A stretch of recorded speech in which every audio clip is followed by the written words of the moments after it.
Welcome back to Duckman Cycles VW Garage. I'm your host, the Duckman. I'm someplace I've never been before, never been ever before. A new place, a new planet, Volkswagen Planet. And I'm here today with John. How's it going, John? Hey, what's going on, guys? And we're in Tampa, Florida. We're having a look at John's Volkswagen's projects here. I'm passing through town to pick up my brother from the local airport and decided, you know, we should see John and see what he's got. And he's got some really neat stuff back here. All right, what we got going on today is this is the 1970 convertible. This is one of the series that's going on. And you guys may remember that this was the one that had the gas can for the fuel tank. All right, the gas can fuel tank. Right, so that's that project. And so that looks pretty good. I don't see a whole lot of rust in there. No, unfortunately, it's got some bad cancer in the back. It's got a little bit in there, but I mean that's typical. Yeah. Yeah, I see it in the bottom there. But I'll show you a little bit later. But this one right here, the whole thing wiped out. It looks like it's split. Yeah. But unfortunately, all that thing right there is strictly only the.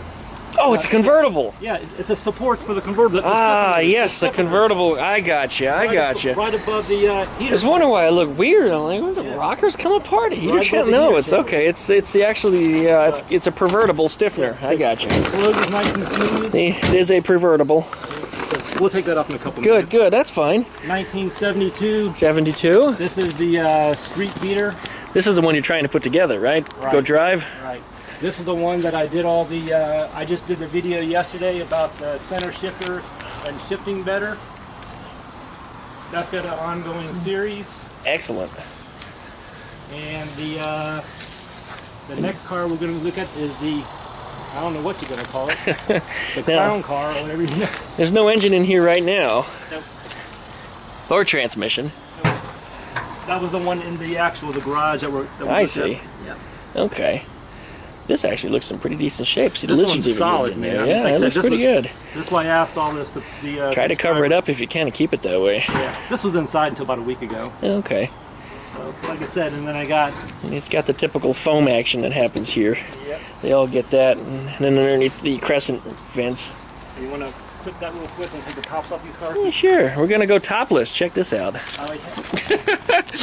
Well, anyway, that's the beginning of our intro, so we're going to tell you to like, comment, and subscribe. Also, check out VW Planet John. He's got his own channel. Give him a like, a comment, and a subscribe. And he's got a lot of his own videos about these projects he's been working on, as well as some other things, as well as Lucy down here, his little three-legged chihuahua. What you doing there, Lucy? She's a cutie, isn't she? Yes, sir. So anyway, thanks, you guys, and roll the intro.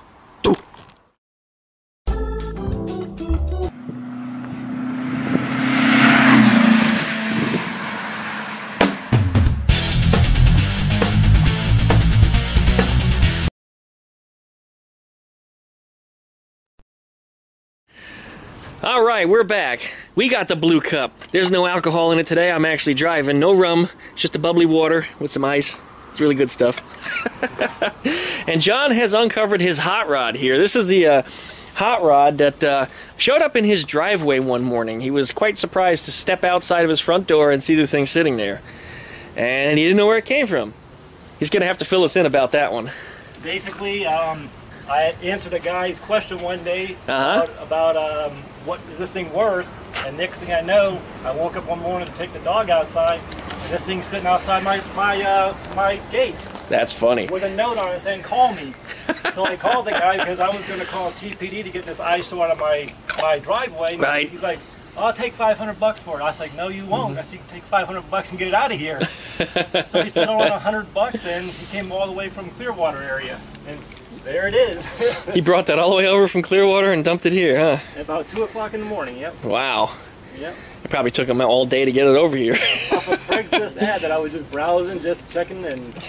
How about that? And this one actually, before I forget, had a single port motor, which is in the garage. Okay. And a couple other things that I took off. I think it had the seats, but the whole entire drivetrain was there, and yeah, I couldn't get the price. That's something else. It's got a lot of good parts, but It's in some pretty sorry shape. Unfortunately, that's what happens to convertibles get left outside, is the floors and everything from the inside rots out. Trees growing from it now. Yeah, there's still some trees growing in it, yeah. Not the happy tree. But it has a box frame that's been put under the pan. You can see it up under there. The full length of the vehicle, where the beam is extended way out the front. And it's not a Super Beetle, it's a Standard Beetle. It's a swing axle, so it's got to be a 69. Well, I want to say it's a 69, but I can't. If you want to get in there with a wire brush and scrape that pan, you can probably tell. That's what I was trying, but if you look at it, it's got a padded dash, which tells me it's a 68 or 69. 68 plus, yeah. So that's the only thing it can be, but with a swing axle, it's got to be a 69. I see, you're going with the combination. Yeah, swing axle, padded dash, that combination is 68. That is correct. Good sleuthing there. That actually makes sense. Yeah, that's very good sleuthing. Good job. Now that is something else. That's really something else. It's so weird, though. I think I would almost try to build it.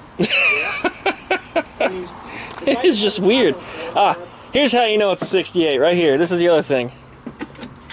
Oh yeah, the gas. The finger release. Yep. Finger release flap. 68 only. 69 they went pull cord. Gotcha. I think the later ones in the 70s also had a finger release. Way late 70s when they started to cheapen everything. That was the end of their years. They knew their time was up.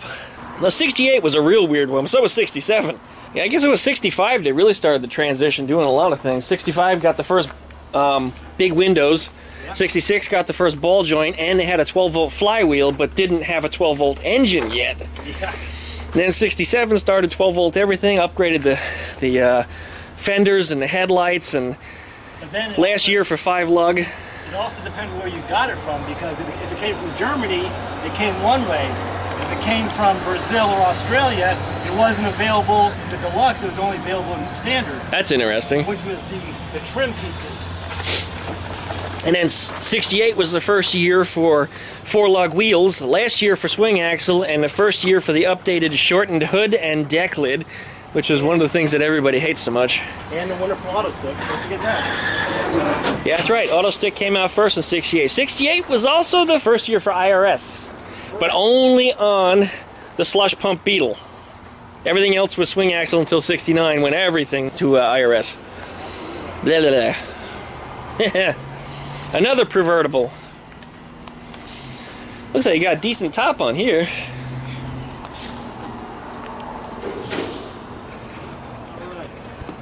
Looks like it's got a real decent top on it.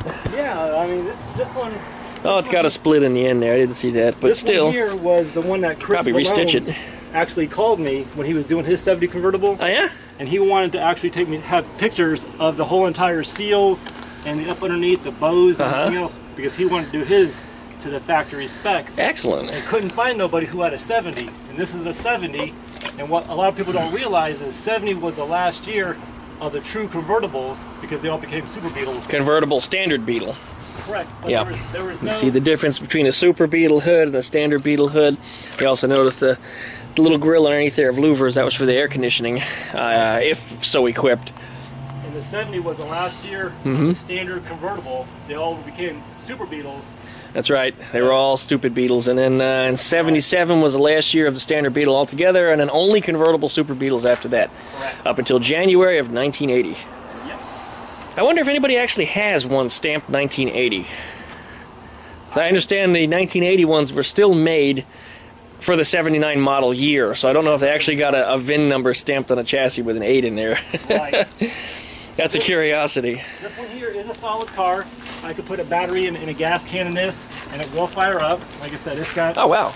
It's all the numbers match. It's true to its origin. Good, and it's got a rain tray in there too to keep the water off the engine. Yeah. Like I said, it's got a couple things that doesn't belong, but for the most part, all the true bones of the car, it's a true 70 convertible. And what I like the best is glass. Yeah. Not vinyl, it's pure glass. Looks like an oval. Yeah, almost, yeah. The oval's not much smaller, actually. And that's all factory. Chris Malone from Classic Bugs wanted me to do all kinds of stuff on that, and he was very thankful for the pictures and the video that I sent him. That's a surprise. Most of the stuff he does is early 60s, 50s, and all that such, but you really don't see him too much with the later ones. In fact, he frowns on them a little bit sometimes. Well, now... He says they're just not worth it, and that's changing big time, but... He is changing his mind now because they're finally starting to come into the $30,000 and $40,000 right. Price range. Especially the convertibles, yes. And the Super Beetles are right behind it too, especially for a 78 or 79. The last 2 years they made them, even though it was just a cheap watered down Super Beetle, they were very limited production. So they're rare. Right. They are rare and people do want them. Yep. And like I said, this is the street beater that I've been working on. Like I said, I just finished the gear shifter in this, and if you look on the floorboard, that one... you got that. Great. Yeah, somebody wanted a video about that. Did you see that? No. But I went to Daytona and picked that up a couple weeks ago. Yeah, make a video about how to install that, because somebody was asking for me to do one, but I don't have one to take apart or work on. Okay. So yeah, definitely make a video how-to on that one. That's just a bolt. That's going to be just a direct bolt-in. That's just a plug and play. That's got the whole everything there. Cool. Yeah, somebody was actually asking about it on my Facebook group page, which, by the way, is Duckman Cycles on the group page. I forgot to push that, but Duckman Cycles. Search for it on Facebook. Join the group. There'll be discussions about that project right there and how that goes in, or how that comes out for that matter. It looks like the other one's already been removed though. So a lot of good projects on there. I'm on there daily. A lot of new members. It's a growing site, growing webpage. I'm good to see the progress. A lot of good people, as always. Yeah, Facebook is growing fast, really fast. Like I said, it's a really good website. A lot of good newbies coming to our hobby. I said, us veterans would be more than happy to help you guys out in any way, because without you guys we don't have a hobby. So exactly right. Like I said, so we got to take care of you guys. She's fine. Just didn't want to step on her. Yeah. I'm used to looking under my feet for ducks, so. And like I said, this is some of the projects that I want. A couple of my last videos. This looks pretty good. You should put this one together quick. That's all rattle can. You can have this on you can have this on the road quick. I mean, I'm looking at it, and if your electrical works and your brakes are working, you slap an engine in there and start driving. Yeah, like I said, this one here, I was, as you can tell from my series, that, when I am hurt and everything else, I do small projects like, paint engine tins. Right. When I do feel good, I can put the engine and transmission back in there and get ready for the road. Excellent. And like Glenn was saying, the difference between the Super Beetles and the Standards, on the Super Beetles, you got the strut towers. Yep. Not only the grills, but McPherson strut. That's on the inside. You'll see that also. The gas tank is further to the back, right behind the dashboard, and your spare tire lays flat instead of standing up vertically. Right. Absolutely. And that was the big change that they made on these, because people wanted more trunk space. So they stole room from underneath the fenders instead and widened up the trunk. Correct. And in later years, started what, 72 was it? 3? They bubbled out the windshield. Yep. And they got the ugly little gap, a 3-inch gap for DOT purposes. The hood gets real short. Yeah, the bubbles. But it's really an odd look. Some people really like it, but I thought it was such an unusual design. But these are Super Beetles, or what's known as fat chicks to the hobby. Yep, fat chicks. This is the true fat chick. In particular, you don't have the real fat chick taillights, though. The fat chicks were 74 and up with a big elephant. Them. There you go, yep. This is a fat chick rear end. Yeah. Everything just gets bigger and bulkier on the later model Volkswagens. And that's a 74. Correct. There you go. And the same thing applies to later model Carmen Gias, where the taillights turned into, they were the size of my sneaker. Well, I'm not even wearing a sneaker, but you get the point. They were just enormous.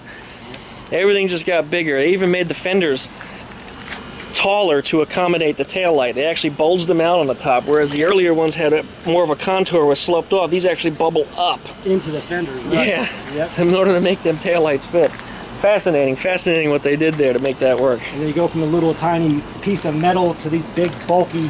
Right, the shock absorber impacts. Yeah. 73 was the first year for that? Correct. Yeah.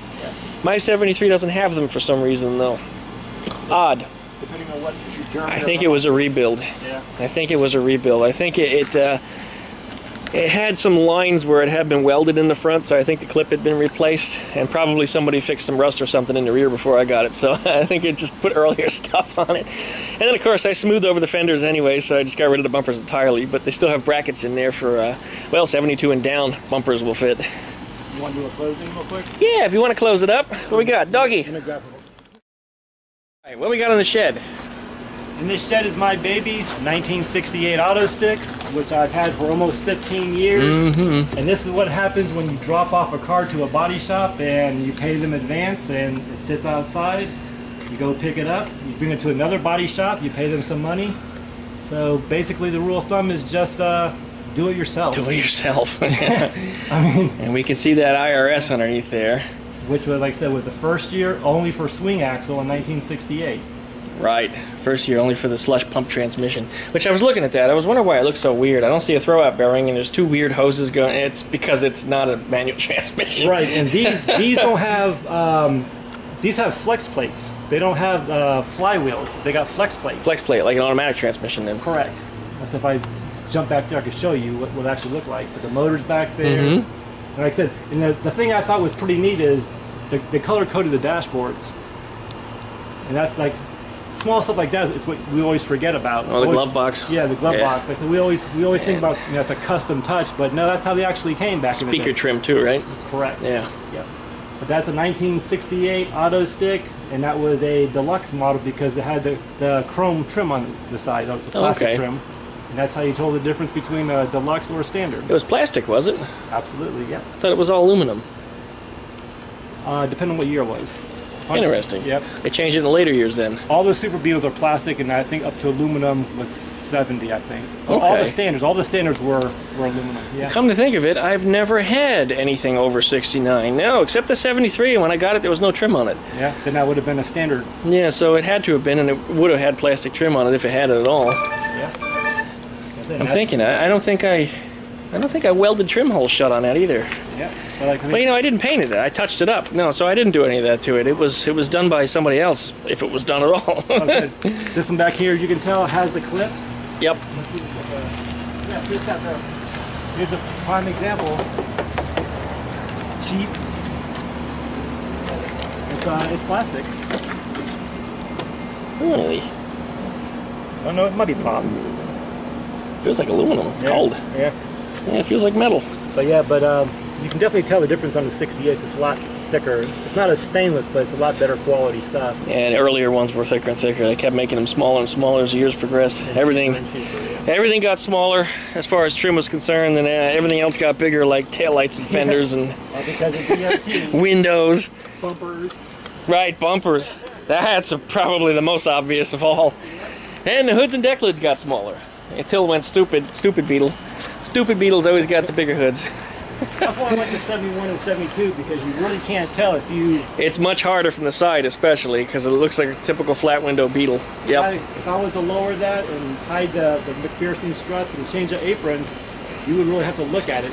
From the side here, yeah, it's tough to tell. It is tough to tell. And take the air vents off the side behind the rear window, and then it's... Crescent vent, yeah. And you guess it. You got a coin, you couldn't tell what year it is then.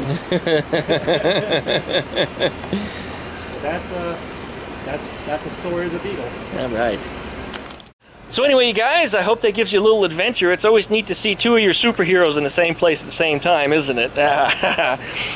There's John. We're going to go ahead and wrap this one up. So, John, thanks for having me over. All right, guys. Anytime you're in Tampa, you guys are more than welcome to come here. Come hit me up at VolkswagenPlanet.com. Me and Lucy, we're more than happy to have you guys at any given time. Just give me a call or email. And as always, the Duckman here has got to go see some other guys. That's it. So please like, comment, and subscribe, not only on this channel, but also at Volkswagen Planet. Please check... Thumbs up, like, support, subscribe. Help us all out, guys. Please check out his channel and mine. Please join the Facebook group page. Do a search for Duckman Cycles VW Garage and head on up there, and we're going to talk about his projects as well as mine and whatever else anybody else wants to share. So thanks so much for joining us. You guys have a good one. As always, God bless you and your family. That's it. Keep dubbing. Keep ducking.